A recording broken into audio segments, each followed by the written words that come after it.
February marks Black History Month, and this year's theme is African Americans and labor.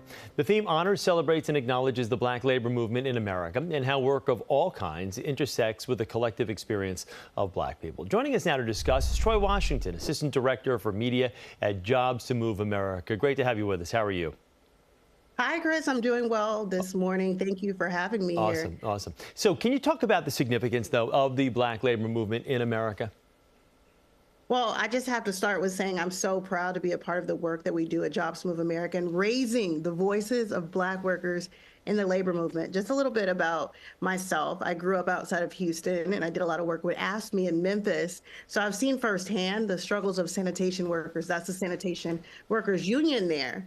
And this work is especially important to me because my father has been a sanitation worker for more than 3 decades now. I don't want to give away his age, but most of us know that Dr. King was assassinated in Memphis while supporting striking sanitation workers, which to me, Chris, just underscores how civil rights and labor rights, they really intersect. And as we mark Black History Month, we need to just stop and recognize that unions have long been the vehicles for Black workers to unite and fight for justice that they deserve ultimately. With your family's background, it sounds like this is the perfect role for you to be able to highlight this with the significance of the role, obviously, your dad played being a sanitation worker for over 30 years. Thank him for that. I know you said you grew up near Houston. I spent a number of years living there inside the loop.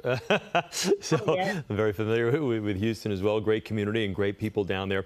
Let me ask you this. As far as progress that's been made over the years, where would you say the Black labor movement stands today? Well, let's first talk about some of the problem and then move towards the hope. But the problem is corporate owners, they're taking public money but use it for low-road jobs, and that doesn't make communities better. But now we're seeing a resurgence in U.S. manufacturing, so that's where you see the progress. And the question is, will these jobs drag down regional working conditions, or will they pour into stable, skilled workforce that can anchor strong communities? And this is really important for Black workers. A lot of them were hit hard by jobs being taken overseas. But in the South, for instance, you hear about jobs coming into the South, but how is that employment and how is unemployment doing? But poverty is soaring and unemployment's down. So let's take a look at that. And the South has the highest child poverty rate in the country. 1 in 5 Southern children living in poverty, which is unacceptable. But because a lot of the communities are Black communities, there has to be a solution.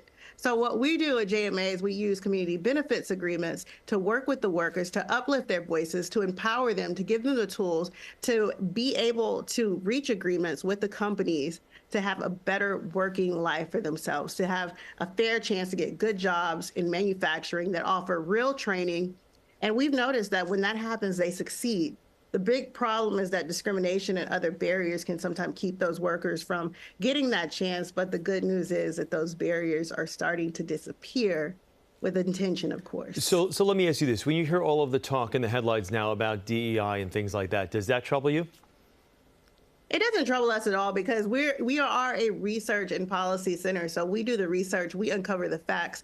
And when we find discrimination or anything of that sort, we're looking at the facts. We're basing it on numbers. So we are not afraid of anything or what it's labeled as. We're looking at how do we protect workers? How do we support them? How do we make it tangible? And we can give them the tools to advocate on behalf of what's best for their working environment. And Troy, before I let you go, can I just ask you personally, what does Black History Month mean for you?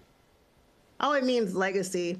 It means that we are able to do the research. We're able to change things in a place rooted in racism. We can certainly make sure that high-road jobs everywhere are good jobs. And that's what we're all about, building those legacies for families like my own.